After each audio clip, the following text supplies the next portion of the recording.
कि एक भाई यदि 14 वर्ष वनवास में रहता है तो दूसरा भाई महलों में भी वनवासी बन करके अपना जीवन गुजार दिया करता। क्या अमर इतिहास है किसी देश के पास ऐसी स्वामी भक्ति किसी देश के पास है कि अपने स्वामी के, अपने राजाओं के, राजपुत्रों की जान बचाने के लिए मेरे राजस्थान की पन्ना धाय अपने बेटे को कुर्बान कर दिया करती है कोई ऐसी? ध्यान रखिए, कहीं नहीं मिलेगा ये अमर इतिहास, केवल हिंदुस्तान में मिलता है। और मेरे पिता का माथा किसी के सामने ना झुके, इतना शौर्य वाली कोई बेटी धरती पर है तो मेरे हिंदुस्तान में है कि ऋषभ देव का माथा जगत में ना झुके तो ब्राह्मी सुंदरी आजीवन विवाह का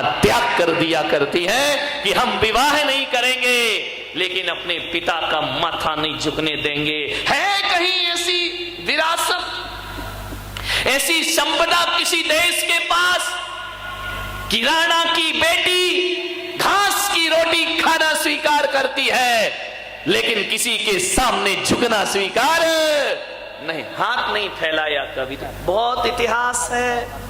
यदि इतिहास के पन्ने पलटने बैठूं तो 71वीं की आजादी 72वीं आजादी हो जाएगी और भारत का इतिहास का गुणगान नहीं हो पाए। बहुत अमर इतिहास है मेरे देश के पास। हम वो देश के लोग जिसने कभी किसी की जमीन पर बुरी निगाह नहीं डाली, पड़ोसियों की तरह। क्या है, पड़ोसी के हाल बड़े गड़बड़ है, मांगती रहता है कश्मीर दे दो, कश्मीर दे दो, कश्मीर दे। अरे ऐसे मांग रहे, कश्मीर कोई प्लास्टिक का खिलौना है जो तुमको उठा के देते हैं? विचार कर, कश्मीर दे दो। मुझे तो समझ नहीं आता है, अमेरिका से कहता है पैसे दे दो, पैसे दे दो, जापान से कहता हथियार दे दो, हथियार दे दो, भारत से कहता है कश्मीर दे दो, कश्मीर दे दो। मुझे यार ऐसा लगता है कि पाकिस्तान जब हर किसी से मांगते ही रहता है तो फिर अपने झंडे पे चांद सितारे क्यों बनाए? कटोरे का निशान बना दे, सारी दुनिया तुझे दे देगी। मांगना दे तो कुछ नहीं सकता, ये दे दो वो दे दो, खुद से कुछ कमाया नहीं जाता है, दूसरों के स्वर्ग पे निगाह रखा करते हैं। ध्यान रखिए, विचार करना है आपको, कैसे दे दे कश्मीर? आज ये पुलक सागर नहीं बोल रहा है, ध्यान रख। आज मैं कोई संत की हैसियत से प्रवचन नहीं कर रहा हूं, इस देश का संत हूं, इस देश में रहता हूं, तो राष्ट्र के प्रति भी मेरी कोई भक्ति और दायित्व हुआ करता है। ध्यान रखिए। एक पत्रकार ने मुझसे पूछा कि राष्ट्र बड़ा होता है, धर्म बड़ा होता है या समाज बड़ी होती है? मैंने कहा दुनिया की परिभाषा कुछ भी हो, लेकिन पुलक सागर कहता है कि यदि मेरे लिए व्यक्तिगत पूछा जाए तो ना धर्म बड़ा होता है ना समाज बड़ी होती है, सबसे बड़ा होता है तो राष्ट्र हुआ करता है। क्योंकि राष्ट्र सुरक्षित है तो धर्म सुरक्षित है, और धर्म सुरक्षित है तो समाज। राष्ट्र भक्ति से बड़ा और कोई चीज नहीं हुआ करती, सबसे बड़ी देशभक्ति हुआ करती है। मान्यवर, राष्ट्र से बड़ा क्या होगा? तो मैं आज राष्ट्र के लिए बोलूंगा, देश के लिए बोलूंगा।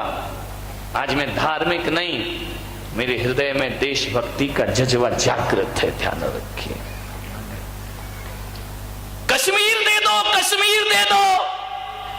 अरे कश्मीर भारत की तकदीर है भाई, ध्यान रखना, कश्मीर भारत की तकदीर है। और जरा उनसे पूछो, पाक के नापाक लोगों से, कि कोई अपनी तकदीर किसी को दे सकता है क्या? बताइए, कोई अपनी तकदीर किसी को नहीं दे सकता है। मान्यवर, भारत वो देश है जो किसी के जमीन के टुकड़ों पर अपनी निगाह नहीं डालता है। अरे पाकिस्तान वालों से कहना, तुम्हारे पास तो रहने के लिए जमीन भी नहीं थी, खाने के लिए रुपए नहीं थे, मेरे भारत ने तुम्हें रुपए दिए हैं खाने के लिए, घर बसाने के लिए जमीन। तुम्हारा है क्या? जो है वो हमारा है। ध्यान रखिए, विचार करना है आपको। चाइना अभी चिल्ला रहा है, मुझे समझ नहीं आता है। लोगों ने कहा कि चाइना के सामान का बहिष्कार करो, चाइना से जो भी आ रहा है उसे बहिष्कार करो, कोई मत खरीदो, अपने देश के प्रति गर्व करो। बहिष्कार करना चाहिए, मैं भी समर्थन में नहीं हूं, बहिष्कार करो वहां के सामान का। लेकिन मैं थोड़ा सा नेताओं से पूछना चाहता हूं, जनता से तो बहिष्कार कराते हो, फिर उनका माल भारत में मंगाते क्यों हो? यदि मंगाना बंद कर दो तो जनता को बहिष्कार करने की कोई जरूरत नहीं। मंगाया भी जाता है, चाइना में होली नहीं मंगाई जाती, लेकिन रंग चाइना से आता है हमारे यहाँ। चाइना में दिवाली नहीं मनाई जाती, पटाखे दिवाली के यहाँ आते हैं। पहले देश के नेताओं को एक संकल्प करना चाहिए कि किसी भी बंदरगाह या किसी भी प्लेन से चाइना का सामान हमारे हिंदुस्तान में नहीं आना चाहिए। यदि भारत चाइना से सामान लेना बंद कर देगा, सब हेकड़ी भूल जाएगा चाइना। ध्यान रखना, आज हमारे कितना भी बड़ा बना हो, दादा बन के घूम रहा हो, यदि हम सामान नहीं लेंगे ना तो 2 वक्त की रोटी का इंतजाम चाइना के पास नहीं हो पाएगा। ध्यान रखिए मान्यवर, क्या करेंगे? विचार करना है। मेरा देश वो देश जिसने किसी की जमीन पर निगाह नहीं डाली। हम तो वो लोग हैं, यदि लड़ते हैं तो जमीन के टुकड़ों के लिए नहीं लड़ते, अपनी आन बान और शान के स्वाभिमान के लिए भारत युद्ध किया करता है। मैं आपसे इतना ही निवेदन करना चाह रहा हूं, प्रधानमंत्री लाल बहादुर शास्त्री जिन्होंने पाकिस्तान जीता, श्रीमती इंदिरा गांधी जिन्होंने बांग्लादेश जीता, श्री रामचंद्र जिन्होंने लंका जीती, कृष्ण ने मथुरा जीती। ध्यान रखिए, इतिहास पर दृष्टि डालिए। कृष्ण ने मथुरा जीती, राम ने लंका जीती। लेकिन ये लंका जीती, मथुरा जीती तो इसलिए नहीं जीती कि हमें उनकी कुर्सियां चाहिए थी। राम ने लंका जीती और विभीषण को वापस लौटा दी। कृष्ण ने मथुरा का राज्य कंस से जीता और वापस लौटा दिया। इंदिरा गांधी ने बांग्लादेश जीता और बांग्लादेशियों को वापस दे दिया।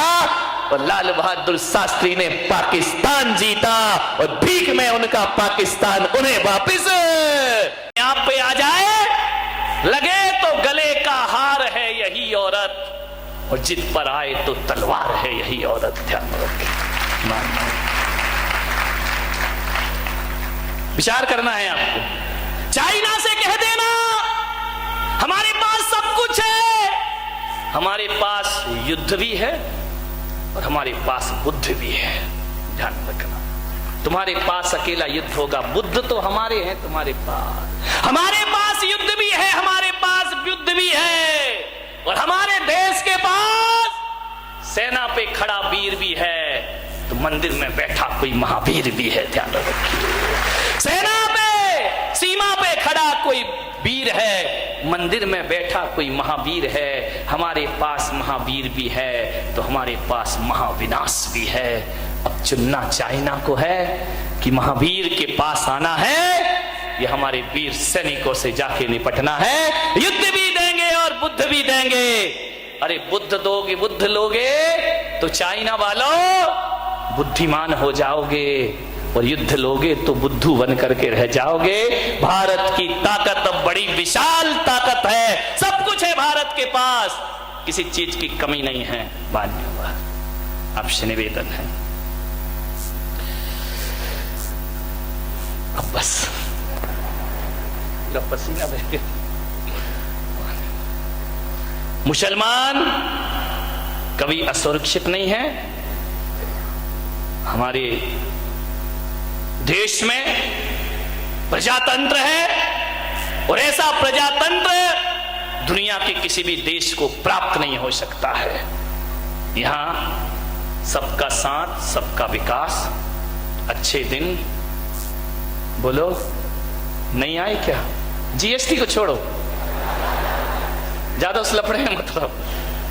आज लोग मोदी का विरोध कर रहे हैं, लेकिन किसी भी देश की 70 साल पुरानी परंपरा को बदलना पड़े तो वक्त लगता है, समय लगता है मेरे भाई। एक दिन ये देश विकास की ऊंचाइयों पर पहुंचेगा। लोग करते रहे विरोध, मोदी ने नोटबंदी करी, परेशान हुए लोग, ऐसा नहीं परेशान नहीं हुए, लाइन लगाना पड़ी बैंक में, अपने ही पैसे 4000 लेके संतोष से गुजारा करना पड़ा।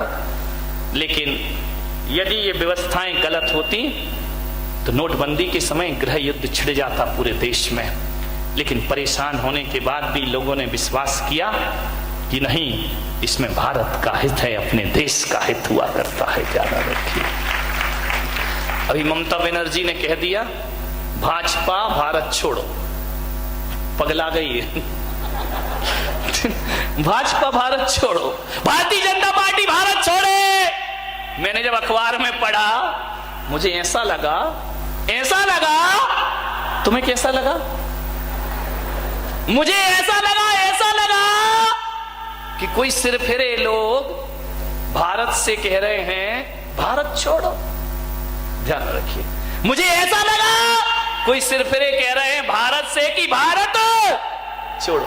ध्यान रखना, मैं कोई प्रचार नहीं कर रहा हूं, आप सोचो कि मैं बीजेपी का आदमी हूं, मैं कोई प्रचार नहीं कर रहा हूं।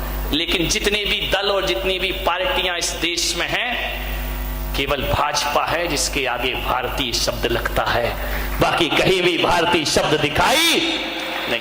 मैं कोई प्रचार नहीं कर रहा हूं, अपन तो निर्दलीय लोग हैं। अपना क्या है?